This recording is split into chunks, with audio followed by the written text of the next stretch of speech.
तू तू करता तू हुआ मुझ में रहाना हूँ। तू तू करता तू हुआ मुझ में रहाना हूँ। आपा परखा मिट गया जब आपा परखा मिट गया, जित देखूं तित तू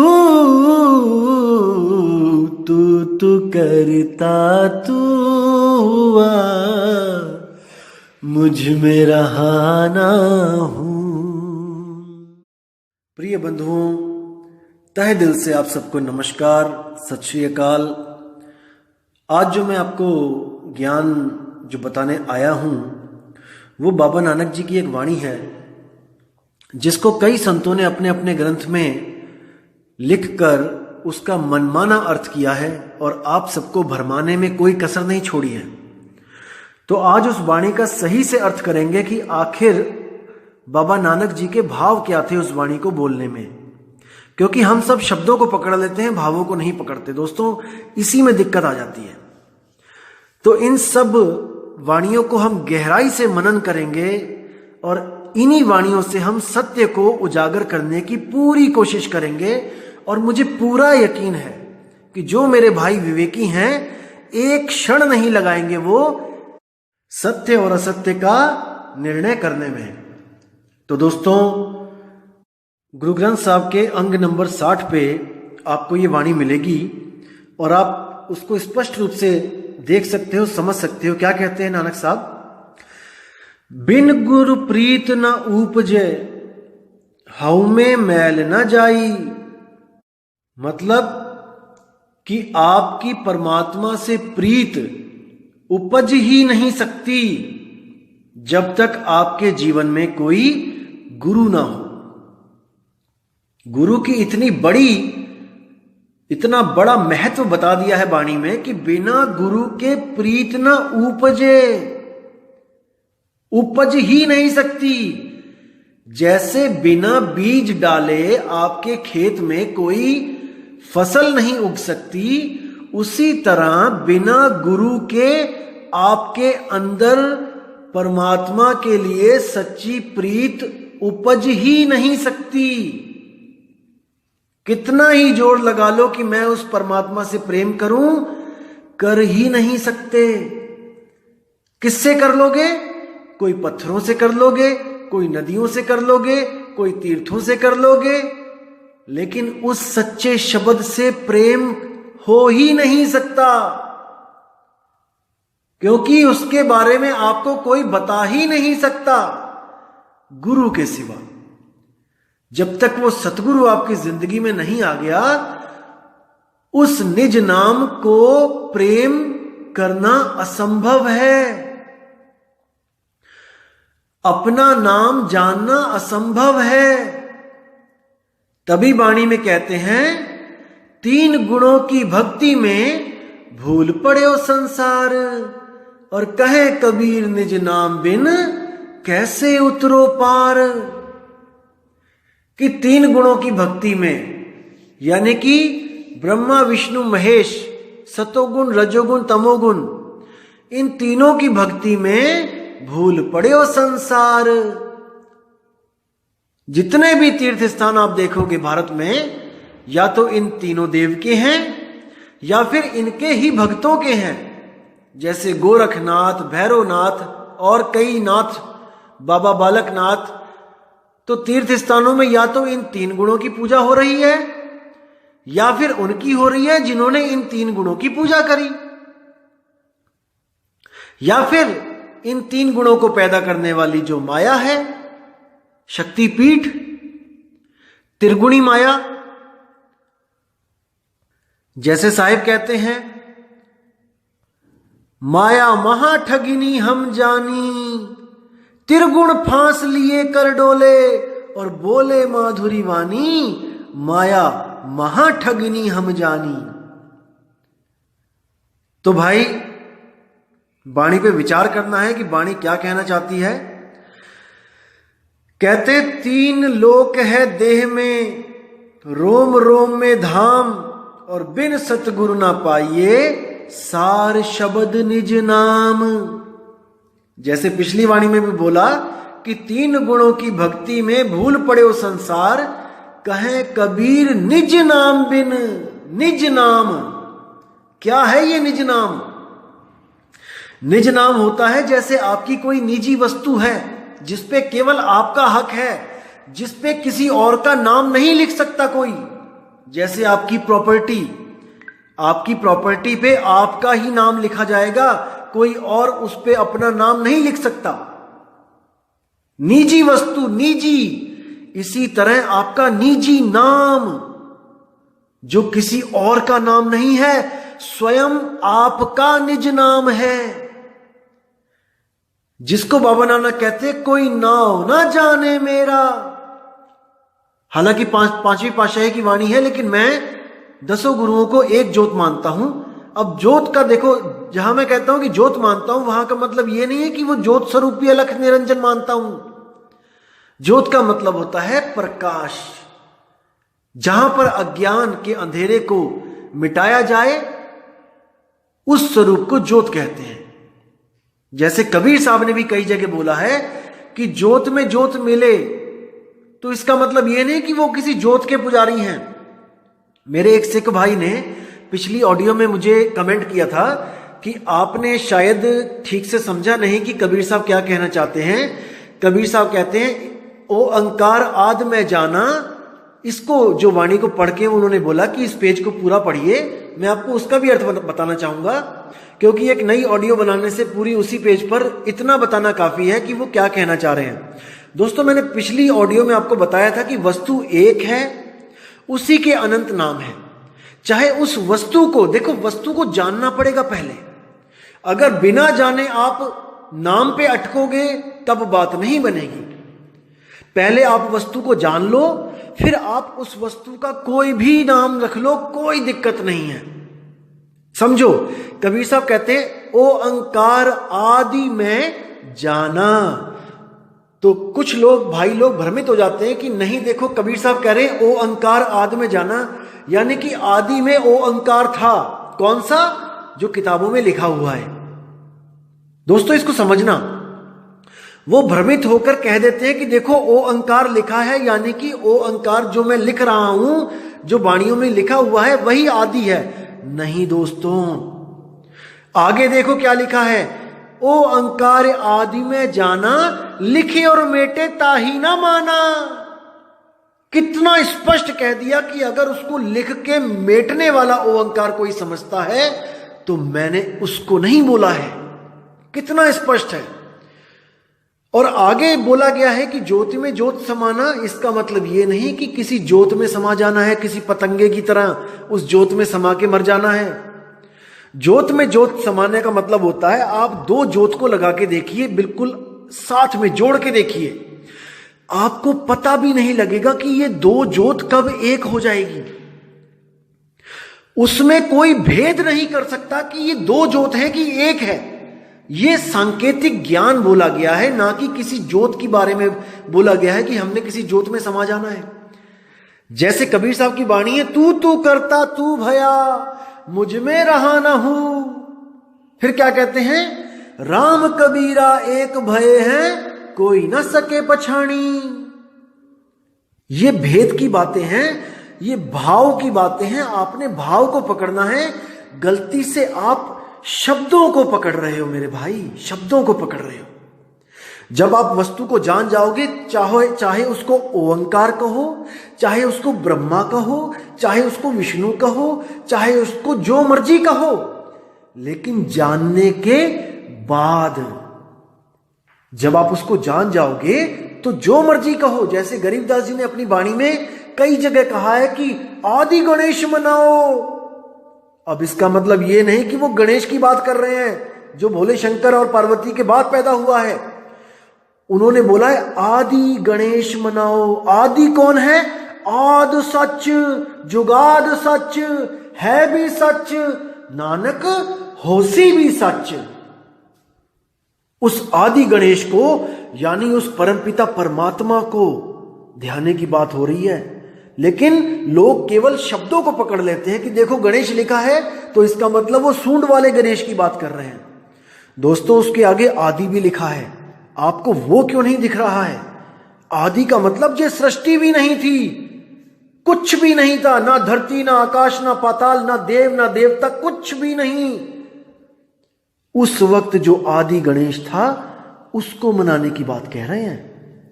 तो इन भावों को समझो मेरे दोस्त, मेरे भाई। अगर इन भावों को आपने समझ लिया तो दोस्तों वो दिन दूर नहीं है जब आप भी कहोगे कोई नाव ना जाने मेरा। उसको समझो मेरे भाइयों, समझो वक्त अभी है। अगर ये वक्त निकल गया हाथ से तो दोस्तों कुछ हाथ पल्ले नहीं रहेगा। अभी है समय, अभी समय है। और मैं उन दोस्तों से, उन भाइयों से बहुत माफी मांगना चाहूंगा जिनको मैंने गुरुजी का एड्रेस नहीं दिया। उन लोग ने 20-20 मेल भेज दी मुझे कि एड्रेस दे दो, प्लीज एड्रेस दे दो, लेकिन मैंने नहीं दिया। मैं माफी चाहूंगा, लेकिन मैं आपका भला जानता हूं दोस्तों। मुझे पता है कि आपका भला कहां पे है। मैं नहीं चाहता कि किसी कच्चे घड़े में पानी आए और उसका भी वो हाल हो जाए जो एक स्वयंभू आत्मज्ञानी का हो चुका है। मैं नहीं चाहता कि कच्चा घड़ा पानी में टूट जाए, नहीं। मैं चाहता हूं कि आप इतने पक्के हो जाओ, इतने मजबूत हो जाओ कि आपके पास 1% भी भ्रम ना भटके, 1% भी संशय आपके मन में ना रहे। तब अटल होकर आप आना। जैसे कोई लड़का किसी लड़की से शादी करता है या कोई लड़की किसी लड़के से शादी करती है, दोस्तों जब तक शादी का बंधन बंध ना जाए उनमें अटल विश्वास होता है एक दूसरे के प्रति, तभी तो वो एक दूसरे से शादी करना चाहते हैं। अगर शादी से पहले हल्की सी भी उनके कान में कोई भनक पड़ जाए कि ये लड़का ठीक नहीं है या ये लड़की ठीक नहीं है, दोस्तों भले वो शादी कर दें, लेकिन उनमें वो प्रेम कभी नहीं जाग सकता जो तब जागता जब वो दोनों के बारे में कोई संशय नहीं होता उनके मनों में। इस बात को समझो। मैं नहीं चाहता कि कोई मेरा भाई जल्दबाजी में नाम ले और फिर उसको बाहर से कहीं कोई ऐसी चीज पता लगे और उसको भ्रम आ जाए कि नहीं शायद वो ठीक है। दोस्तों सत्य एक होता है, इसीलिए मैं संतों की सब वाणी आपके सामने खोल के रखना चाहता हूं ताकि आपको भ्रमित करने वाला इस दुनिया में कोई पैदा ना हो। आप इतने मजबूत हो जाओ दोस्तों कि आप स्वयं विवेक कर सको कि मेरे लिए क्या सही और क्या गलत है। बस मैं यही चाहता हूं। और आपको बताना चाहूंगा, जिन लोगों को मैंने एड्रेस दिया भी था वो लोग बहुत दूर दूर से आए भी थे, लेकिन दोस्तों उनको भी नाम नहीं दिया गया, क्योंकि मैंने आपको पहले ही बताया था कि हमारा पंथ, हम लोग भीड़ इकट्ठी करने नहीं आए हैं। आप किसी भी पंथ में चले जाओ, जिस दिन आप कह दोगे कि मुझे नाम दे दो गुरुजी, एक पल नहीं लगाएंगे, आपको नाम से जोड़ेंगे और आपको अपना शिष्य बना लेंगे। दोस्तों फिर बोल रहा हूं कि हमें शिष्यों की कोई भूख नहीं है। इस पंथ को आपकी जरूरत नहीं है, बिल्कुल नहीं है। इस पंथ को केवल उसकी जरूरत है जो सच में सत्य को जानना चाहता है, जानना चाहता है, जो सच में सत्य को पाना चाहता है। और हमें पूरा यकीन है कि उस शिष्य को, उस खोजी आत्मा को 100 बार भी धक्का दे के आश्रम से निकाला जाएगा, दोस्तों वो वहीं पर आएगा दोबारा, 100% वहीं आएगा। जैसे जो जहाज का कांव होता है, कौवा, जब जहाज चल पड़ता है, समुद्र के बीचों बीच होता है, तो हजारों किलोमीटर इधर जमीन नहीं मिलती और हजारों किलोमीटर उधर जमीन नहीं होती है। तो क्या होता है, अगर उस कौवे को, जो कौवा जहाज पे आ गया है, कोई उसको उड़ा भी दे, जहाज पे खड़ा आदमी डंडे से उसको डरा के उड़ा भी दे, वो उड़ जाएगा, उस वक्त वो उड़ जाएगा। लेकिन उड़ता उड़ता उड़ता उड़ता लौट के फिर वहीं आ जाएगा, क्योंकि उसको पता है कि इस जहाज के अलावा और कहीं जमीन ही नहीं है मेरे ठहरने के लिए। इसलिए वाणी में आता है, बंदी छोड़ दयाल तुम लग हमरी दौड़, जैसे काग जहाज का पावत और न ठौर। उस कौवे को और कहीं ठौर ही नहीं है, वो जाएगा कहां। इसलिए गुरुदेव कभी भी जल्दबाजी नहीं करते। वो परीक्षा भी लेते हैं कि देखें तो सही इसमें कितनी परख है, इस बच्चे में। सारी दुनिया को परख के दोबारा यहीं पे आएगा अगर सच में सच्चा पारखी होगा तो। अगर कहीं और जुड़ जाएगा तो इसका मतलब वो पारखी था ही नहीं, और जो पारखी नहीं है उसकी हमें कोई जरूरत नहीं है। जैसे आपने कई बार देखा होगा, कई पंथ ऐसे भी हैं यहाँ पे भारत में चल रहे हैं, जहां पर नामदान से पहले कई सवाल जवाब होते हैं, कई तरह के सवालों से गुजरना पड़ता है, लोग पूछते हैं, तब जाके आपको नामदान की पर्ची मिलती है। तो कई लोग क्या होते हैं, 3 बार जाते हैं नहीं मिलता है, चौथी बार जाते हैं नहीं मिलता है, 5वीं बार जाते हैं नहीं मिलता है, तो सोचते हैं अरे यार यहां नाम ही नहीं मिलता है, छोड़ो, यहां नहीं लिखा है, मेरी किस्मत में नहीं लिखा है, मैं कहीं और ले लेती हूं, और जाके किसी और से नाम ले लेते हैं, गुरु से। अब उनकी परख देखिए आप, कि आप अगर मान के चलो कि आप किडनी के रोग से ग्रसित हो, आपको किडनी का रोग है, आपकी किडनी फेल हो गई है, और आपके शहर में केवल एक डॉक्टर है जो किडनी का एक्सपर्ट है।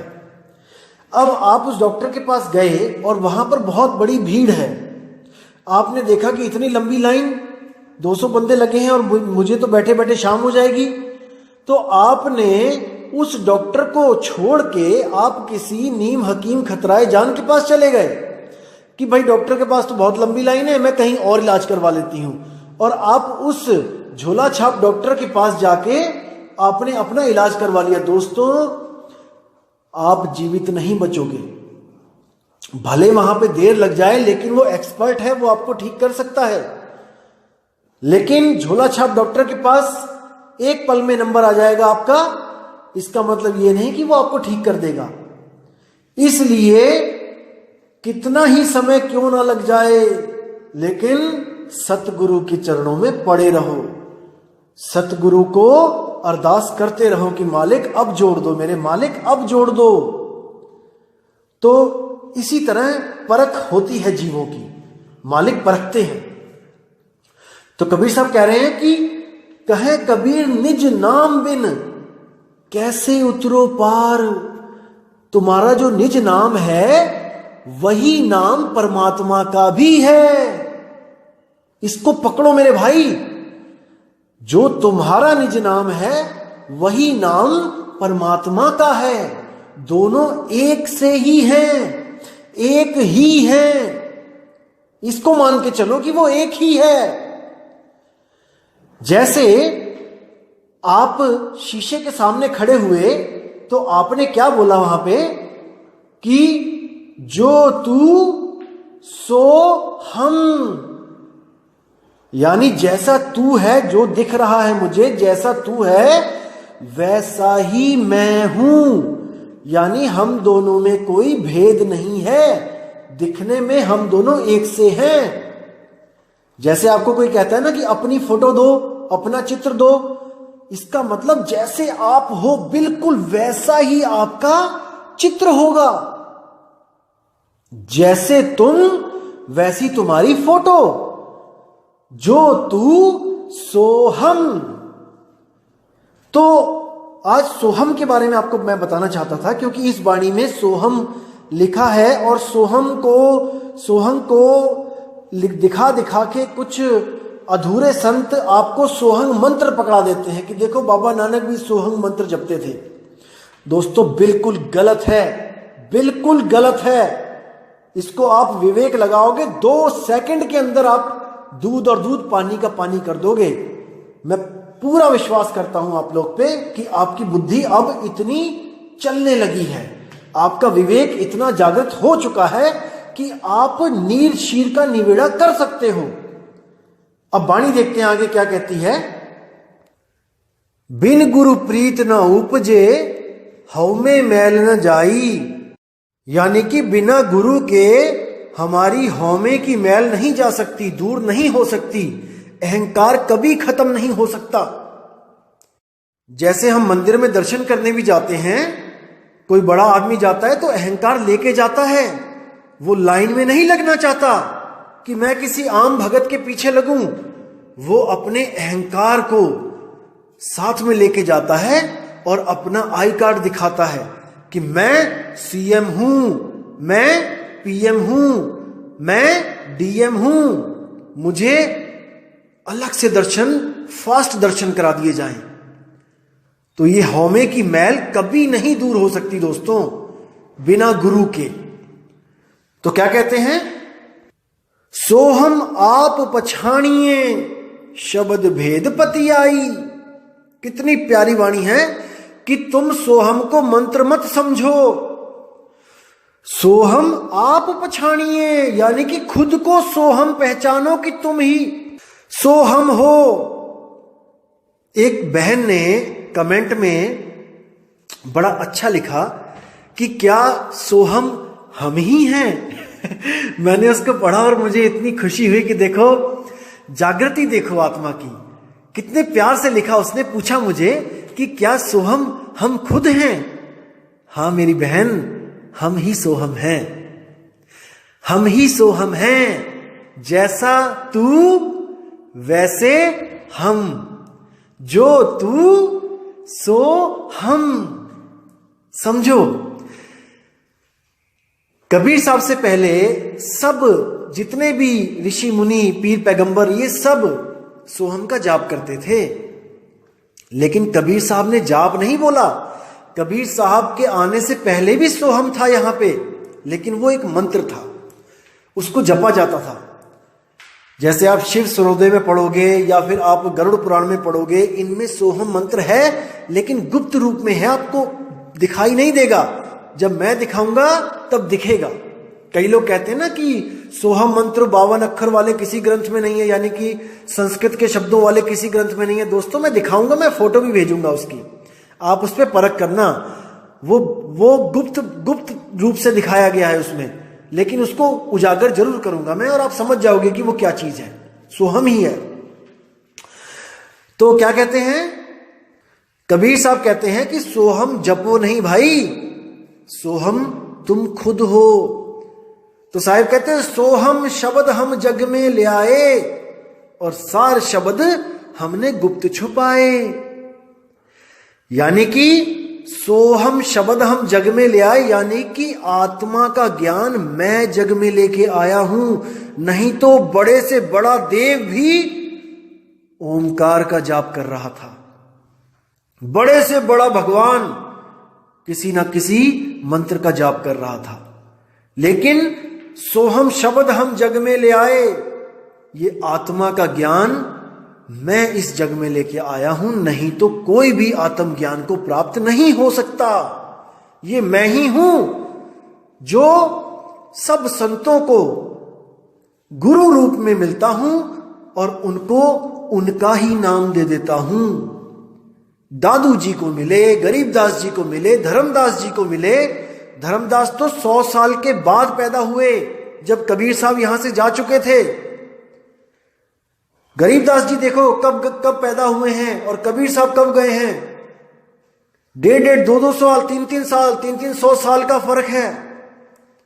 और अब मदन साहिब देखो, 1843 में मदन साहिब को कबीर साहब आके मिले। कब गए हुए थे कबीर साहब, देखो 120 साल पूरे करके कब चले गए थे, लेकिन वो आते हैं जीवों के कल्याण के लिए। बाबा नानक को बेई नदी पे मिले गुरु रूप में, वहां पर उनको नाम दिया। तो दोस्तों इन बातों को समझो। हम ये नहीं कहते कि आप कबीर कबीर करो, कबीर का नाम जपो, लेकिन जो हमारे लिए इतना कुछ कर रहा है, हमने उसको सर्वोपरि मानना है। सब संत मेरे पूज्य, हर संत मेरा भगवान, मेरा परमपिता परमात्मा है, क्योंकि वो समा चुके हैं, ज्योति ज्योत समा चुकी है। इस भाव को पकड़ना है, शब्दों में नहीं जाना है। मैं फिर कह रहा हूं, ज्योति ज्योत का मतलब ये नहीं कि किसी ज्योत की पूजा करके उस ज्योत में चले गए। कबीर साहब कहते हैं, ये ज्योत स्वरूपी अलख निरंजन, ये धरता ध्यान हमारा। इसको समझना पड़ेगा। ज्योत स्वरूपी हाकिमा जिन अमल पसारा, अमल मिटाऊं तासु का पठाऊं भव पारा, कहे कबीर अमर कर राखूं जो निज होए हमारा।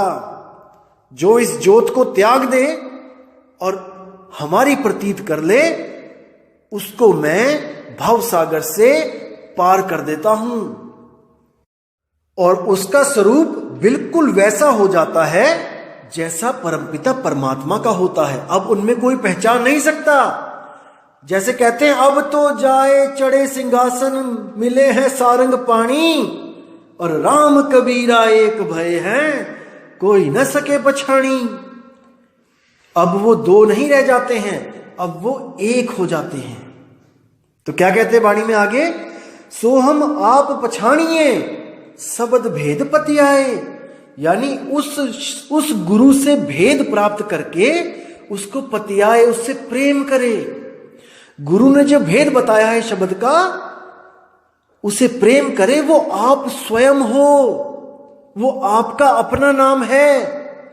एक छुड़ाए एक लखाए, ऐसा गुरु ढूंढो जो उसका भेद बता दे, शब्द भेद दे दे आपको, लोगों के नाम छुड़वा दे और आपका अपना नाम आपको बता दे। आगे क्या कहते हैं, गुरुमुख आप पछाणिए अवर की करे कराए। कहते हैं, हे गुरुमुख, तुम अपने आप को पहचानो कि तुम कौन हो। अवर की करे कराए, और किसी से हमने क्या लेना, वो कौन है, और किसी को पहचान के हमने क्या करना कि वो कौन है। हमें खुद को पहचानना है। गुरुमुख आप पछाणिए अवर की करे कराए। अब क्या कहते हैं, मिलिया का क्या मेलिए सबद मिले पते आए। वाह वाह वाह वाह वाह, क्या बात है, क्या बात है। कहते हैं मिलिया का क्या मेलिए, यानी कि उसको कौन दे सकता है तुम्हें, वो तो तुम स्वयं मिले ही हुए हो। देखो कितनी प्यारी बात है। लेकिन जिसको भेद पता है वो इसको समझ सकता है, जिसको भेद नहीं पता वो सोहम जपने लग जाएगा, और अधूरे गुरु उसको सोहम जपाने लग जाएंगे। ये वाणी प्रमाणित करके कि देखो नानक साहब भी सोहम जपते थे। बिल्कुल गलत दोस्तों, बिल्कुल गलत। आगे देखो क्या कहते हैं, मिलिया का क्या मेलिए सबद मिले पति आए। यानी कि वो तुम्हारे पास ही है, वो तुम्हें कोई दे नहीं सकता। जैसे कस्तूरी नाभि बसे मृग ढूंढे बनमाही, ऐसे रमता राम है दुनिया जाने नहीं। वो तुम्हारे पास ही है, वो तुम ही हो, तुम मिले हुए हो, लेकिन केवल और केवल इस मन माया के कारण उसको महसूस नहीं कर पा रहे हो। वो तुम हो, तुम यहां पर मिले हुए हो इस शरीर में। ये शरीर चल रहा है क्योंकि तुम हो इस शरीर में, तुम आत्म रूप हो, लेकिन खुद को बिना शब्द के प्राप्त नहीं कर सकते। बस इतना समझ लो। आगे क्या कहते हैं, मनमुख सोझी ना पावे बिछुड़े चोटा खाई।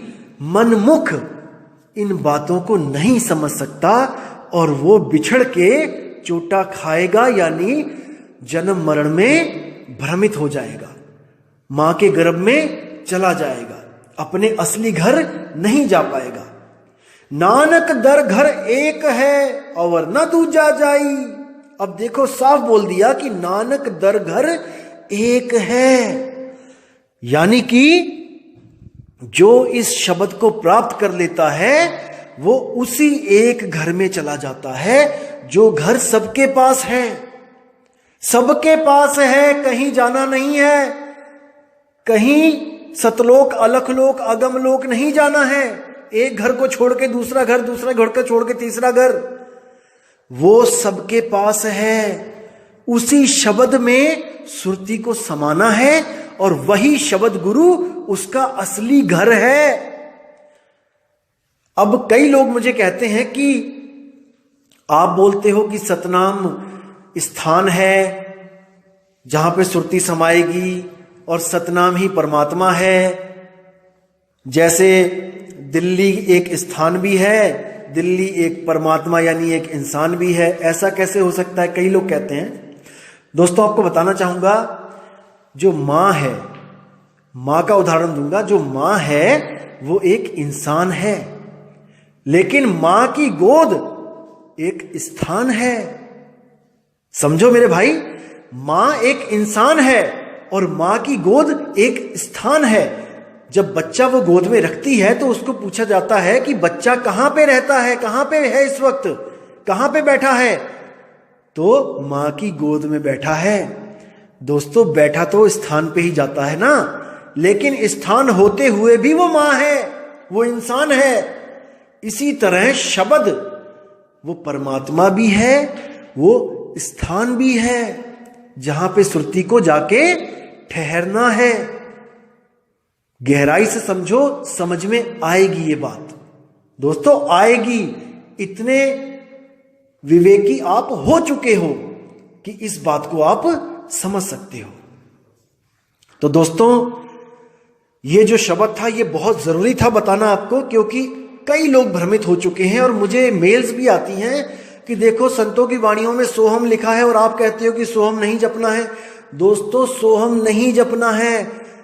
संतों का सोहम और जोगियों का सोहम अलग अलग है। जोगियों का सोहम मंत्र है और संतों का सोहम अपना आत्म रूप है। इसको समझो, जोगियों का सोहम श्वासों पे चलता है और संतों का सोहम श्वासा से भी न्यारा, श्वासों की भी जरूरत नहीं है। श्वास से तो शरीर कायम है, आत्मा को श्वासों की कोई जरूरत नहीं है। आत्मा बिना श्वासों के भी अमर है। इसको समझो मेरे भाई, और पूरी उम्मीद है मुझे आप समझ चुके हो। तो दोस्तों इसी के साथ मैं वाणी पे विराम देता हूं और अगली ऑडियो बहुत जल्द भेजूंगा। और जो मेरे भाई कह रहे हैं कि कर नैनो दीदार महल में प्यारा है का पार्ट 2 और 3 जल्दी बनाओ, दोस्तों बहुत सी ऐसी बातें हैं जो आप जब तक नहीं समझ गए आप उन चीजों में कंफ्यूज हो जाओगे। वो मैंने आपको बताया था कि वो वाणी सबसे इंपॉर्टेंट वाणी है जिसमें हर भेद बता दिया गया है, लेकिन आपके कंसेप्ट बहुत से क्लियर करने हैं मैंने, ताकि आपको वो वाणी पूरी अच्छी तरह समझ आए। इसलिए मैं नहीं चाहता कि मैं उस वाणी को पहले बना दूं और आप कंफ्यूज हो जाओ। उससे पहले बहुत से कॉन्सेप्ट क्लियर करने हैं मैंने आपके, ताकि आपको बिल्कुल पानी की तरह वो वाणी समझ में आए।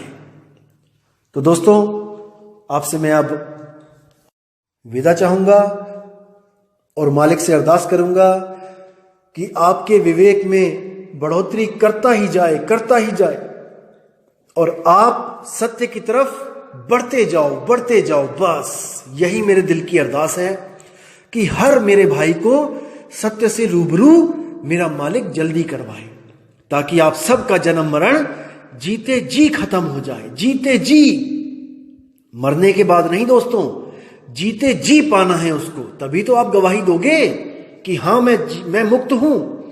मरने पे कोई मुक्त नहीं हुआ है। तो दोस्तों विदा चाहता हूं अब। जय गुरु बंदी छोड़ मदन साहिब, जय गुरु बंदी छोड़ वैराग साहिब, जय जय बंदी छोड़ सतगुरु सत्य कबीर साहिब की सदा ही जय हो। साहिब बंदगी, सतनाम, सत श्री अकाल।